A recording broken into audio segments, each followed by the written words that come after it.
What's up, YouTube? It's your boy back with another video. In today's episode, guys, we want to talk about the obvious thing, man. We want to talk about our African brothers and sisters who go over to foreign lands to earn that foreign currency so they can better the situations at home.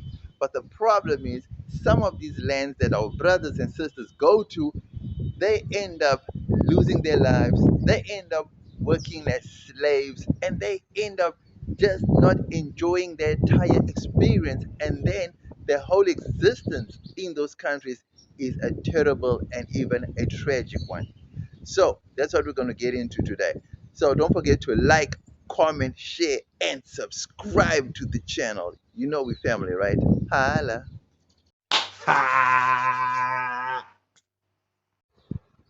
People, I know for a fact that times are tough in Africa.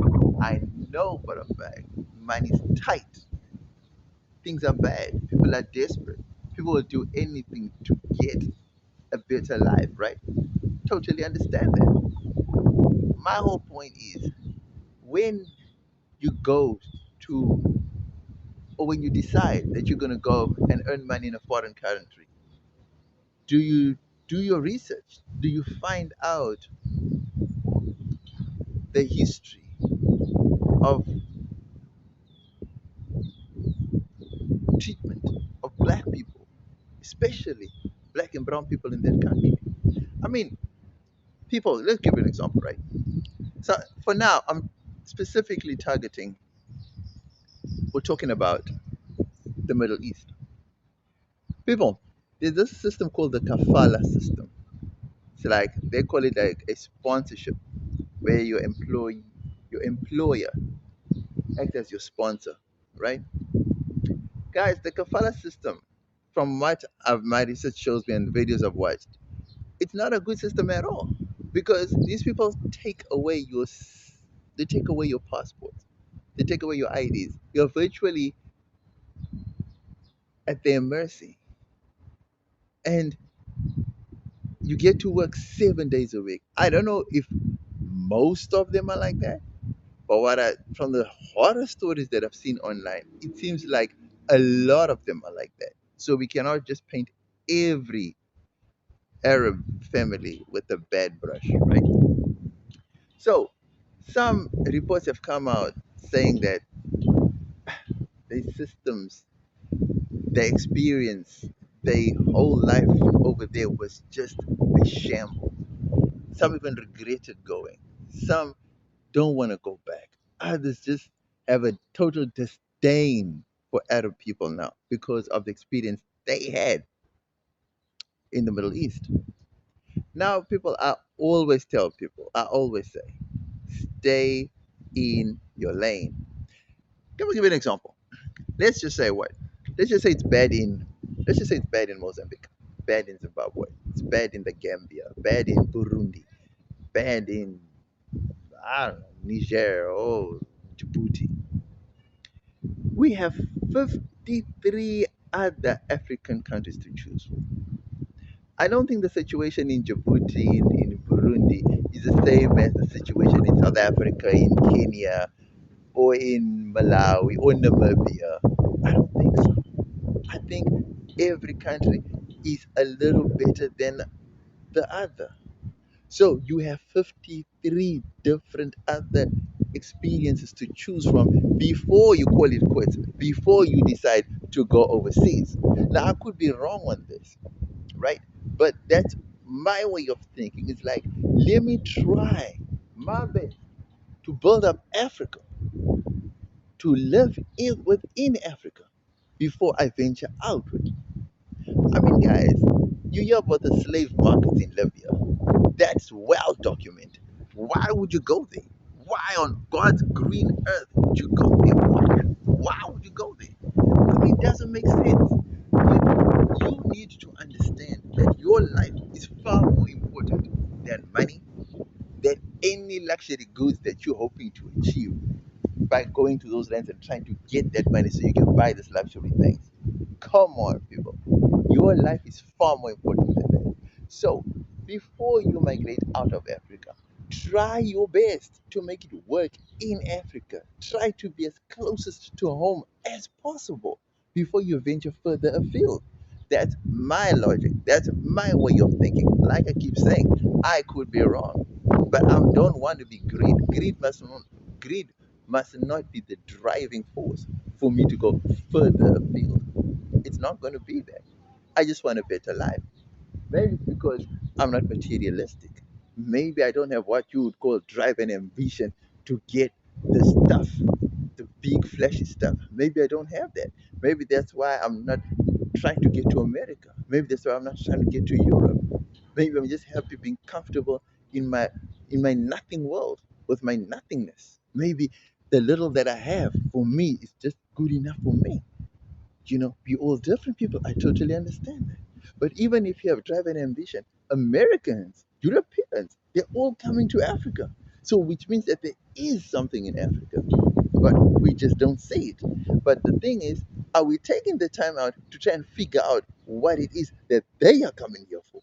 If we could find that out, maybe, just maybe, we wouldn't need to migrate further afield because they are coming here. So that means there is something here, isn't there? Am I right or am I wrong? Guys, it's tragic and it's sad to hear horror stories coming out of the Middle East, you know? And yeah, man, that's just so sad. Next, we get into the cons. No, next, we get into the pros of traveling to the Middle East. You know how we do. Holla.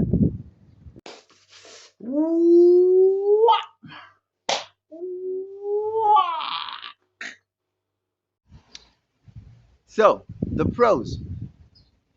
The pros of traveling to the Middle East. Guys, we all know Dubai. We've all heard about Dubai. We all know about Saudi Arabia. We all know about the UAE and Qatar, all these nice places in the Middle East. I mean, dude, the Middle East is a beautiful place. It's a beautiful place.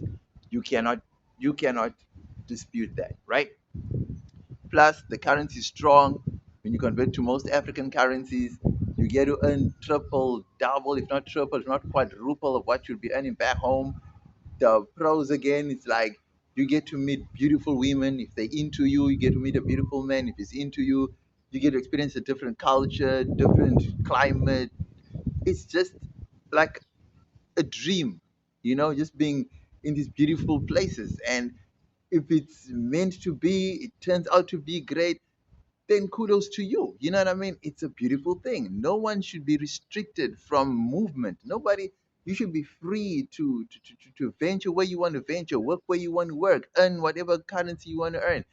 And I just think it's a wonderful thing to experience different cultures, different religions, different countries, different seasons, different climates, just having to experience life to the fullest. I mean, that's what working abroad is all about. That is what earning abroad is all about. And the experience is like one could never take that away from you. Once you've experienced it, once you've had it, it's all love. It's all good. That's what we are there for.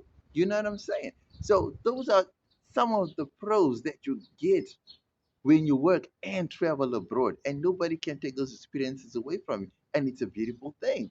Next, we get into the cons. You know how we do. Don't forget to like, comment, share, and subscribe to the channel. We're family, right? Hello. Hey. The cons, guys. Yeah. The cons of working and earning in a foreign country, man. Yo, you could never imagine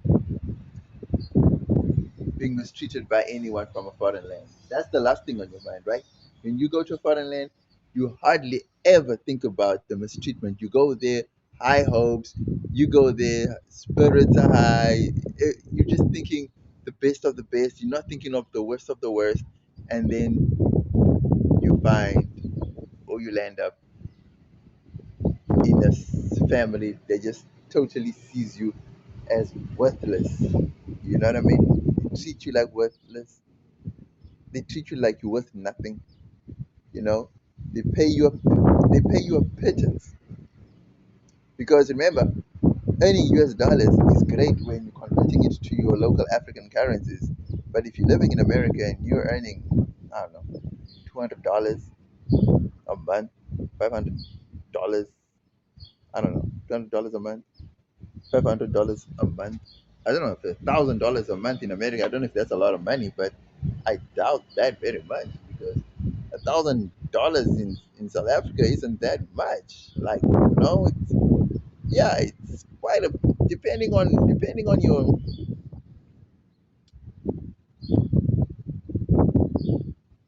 Nah, no, it's not. $1,000 is like 17,000 rand. Nah, you can't even get a home loan. You can't even get a home loan with 17,000 rand. That's the that's one of the basics, right? So that's how you measure your earning by checking if you qualify for a home loan or not. You know what I'm saying? So if your salary doesn't qualify you for a home loan, that means you're not earning much, right? Because already the bank looks at you like, nah, you don't qualify. You need additional stuff. You need to come with additional, you know what I mean? So that's already a measuring stick.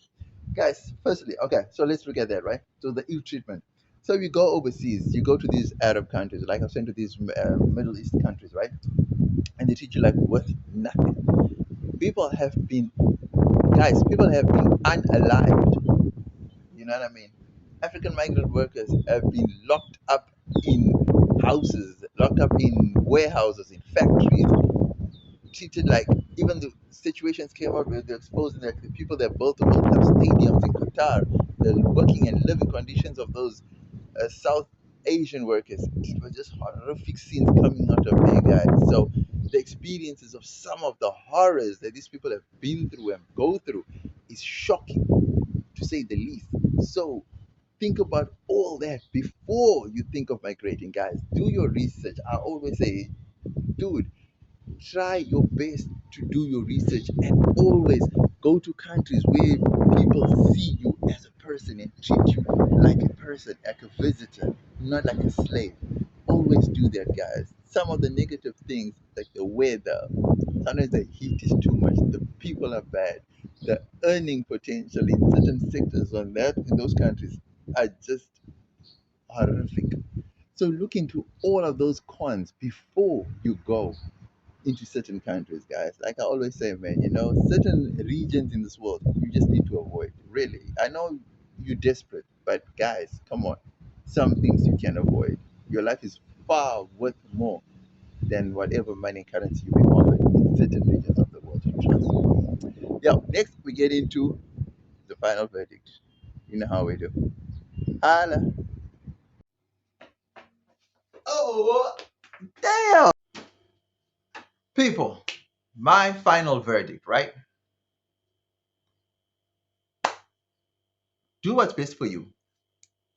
Do what's best for your family. Do what's best for your mental health. That's the main thing. Always remember one thing, right? If there's no you, there can be no other thing or other person or other people. You are the most important thing in your life. Imagine if you are not here. The people that are depending on you can no longer depend on you, right? Because you are no longer here. So, which means that you are the most important thing in your life. So, if you are going to go to these quote unquote dangerous countries, these racist countries, these countries that have bad reputations for treating African migrant workers worse than nothing. Guys, I don't care if you're going to be earning $1 million a month. If before the end of that month, you are going through horrible, degrading, inhumane conditions just to get to that million, is it really worth it? Is your humanity really worth it? Is your dignity really worth it? Because at the end of the day, I know everybody has a price. I totally understand. I know we all have a price, you know? Some people are willing to sell their souls for cars, for houses, for money, for women, for pleasure.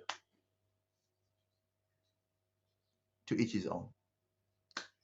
But what I want to say, guys, if you have any ounce of dignity within your body, within your soul, you will take the liberty to understand that you have a line.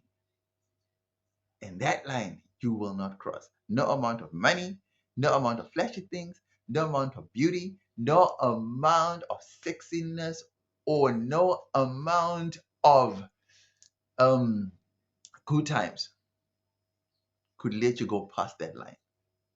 And once you have that line drawn, and once you have yourself figured out, and once you know that if A doesn't work, B doesn't work, C doesn't work, and that home is where everything else possibly is, and that is where you could possibly make your millions, or it doesn't have to be your millions, but it's where you can make your thousands, then so be it. Guys, I always say the grass is not always greener on the other side. People on Instagram lie. They always post the best of the best videos. They always post themselves in the best surroundings. They always post themselves in the best clothes. They always post themselves having the greatest of times. That's what you call the Instagram life. Then there's the real life. Those that don't post in the flashes of places, trust me, are those that are living the real life. Those that are posting this flashy lifestyle only do that on the weekends or on month ends. And then during the rest of the days, they're living the terrible life. So don't be that person who's lying to other people. The more you lie to other people, the more you lie to yourself. So don't lie to yourself.